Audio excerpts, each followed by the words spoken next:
Mac, do you read me loud and clear? I read you, Arcree, but I'm a little busy staring at my 300 Steam JRPGs and deciding to play none of them. I found it, Mac, the ultimate game. The tactical espionage action that defines a generation. I need you to play Metal Gear Solid. Metal Gear? Isn't that the game where you hide in a cardboard box and some guy with a mullet talks about jeans for 6 hours? It's not just a box, Mac, it's a psychological workspace. Look, you're always complaining about modern games having no soul. This game has so much soul, it literally reads your memory card and tells you what other games you like. Wait, what? It breaks the fourth wall. That's right, there's a boss fight where you have to physically move your controller to a different port to stop him from reading your mind. It's genius. That sounds like too much effort. Is there at least a good story? The best. You'll feel like a ghost in the shadows, but then out of nowhere, you're having a deep philosophical debate about the Cold War and whether love can bloom on a battlefield. Can it? Only if you don't submit to the torture, and if you do, you get the bad ending, and then I'll have to hear you complain about it on the next VC. Torture? Trust me, the music, the atmosphere, the drama, it's peak cinema, Mac. Just play the first hour, and if you aren't hooked when you see Meryl's ass for the first time, I'll stop bugging you. Fine. I'll download the Master Collection. But if a guy in a gas mask starts mocking my taste in RPGs, I'm blaming you. That's the spirit. Now stay alert. I'll be monitoring your progress from the codec. Don't forget, a strong man doesn't need to read the future. He makes his own. Did you just quote the game at me? Maybe.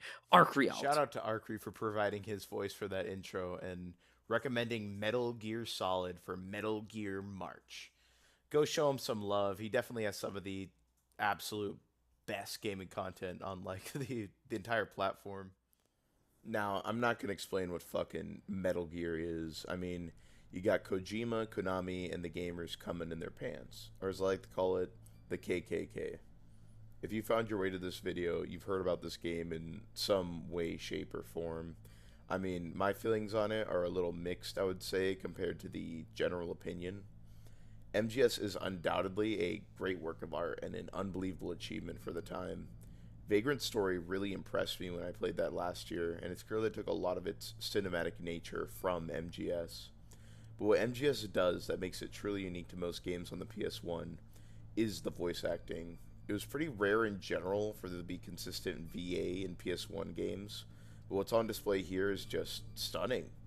Every character has so much personality pumped into them. Mailing's proverbs are endearing. Liquid is just going full Bond villain. Otacon sounds like he plays Atelier games. And Snake is just straight up one of the most iconic performances in gaming. It's all so well done. The art in the codec calls is especially awesome. When a unique event happens, it's great. The storyline, as well, is one that's deeply interesting and relevant to our real-life world, even showing scenes straight out of documentaries for some cutscenes. While early on you're just a soldier breaking into a base in order to stop nukes, it eventually dives into some pretty deep philosophy. The main topic is that of genes, or the idea that you're bound to your fate or genetic heritage. You have Liquid, who views himself as an inferior clone of Big Boss, which leads him down a path of nihilism. Then you have Snake, who spits in the face of that idea by surpassing Liquid, despite the fact that he was the actual inferior clone to begin with. The message here is that you aren't a slave to your past, upbringing, or status, but that you're defined by the choices you make in life and the experiences you have. It's all written amazingly, and pretty much every character had some sort of impact, even the somewhat goofy or over-the-top villains. Speaking of humor, this is a very silly game. From asses to fourth wall breaks to how ridiculous it is you can hide from guards in a cardboard box, or the fact that Otacon's name literally means Otaku Convention. This is my first exposure to this Kojima charm, and I was cheesing, not gonna lie. This game may take itself incredibly seriously at times, but also knows when to pump the brakes a little and give you some levity. Alright, so you may have read the title of the video and thought, hey, this is a little more positive than you might have originally thought. That's because there is something I really didn't vibe with in Metal Gear Solid, and that thing is, well, the entire game. Listen, this is no doubt a timeless work of art that I see why is considered a masterpiece even today, but damn, it really just wasn't fun at all for me. I mean, first of all, this is a me thing, but I just can't get behind stealth most of the time. I found avoiding enemies pretty frustrating, as it usually revolves around a trial and error gameplay style, where you sort of have to get the feel for an enemy layout or level before you actually succeed. Or you take too much damage, then struggle more on the boss because healing's limited. These bosses too, wow, I don't know if I had fun with any of them. It starts fine enough, but then you get the Cyborg Ninja and it's just a slugfest with a super awkward hand-to-hand combat. Then Psycho Mantis is novel, but kind of brain-dead in practice. And Sniper Wolf is also insanely easy if you have the drug to steady your hands. That one helicopter boss is just boring and repetitive. The Vulcan Raven fight's actually okay. I like that you have multiple options to hurt him, but it's also just super random how he moves and how you can get shredded instantly if he catches you. By the way, before I go into the final bosses, wow, the backtracking fucking blows too. Getting the sniper rifle for the Sniper Wolf fight, then doing the keycard cooling and heating was literally just a waste of my time. If you're gonna make me backtrack, at least give me something new on the way there or anything else. I think I literally put on some YouTube to help the time pass in this already pretty damn short game. The final boss gauntlet almost broke me. Rex is almost a fun fight, but the second phase just makes it to where he has way too much health, and those missiles are absolutely ridiculous to dodge without the chaff grenades.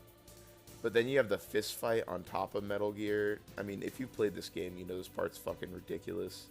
Thank God the game doesn't expect you to have rations saved or make you restart from Rex, because I absolutely wouldn't have finished it otherwise.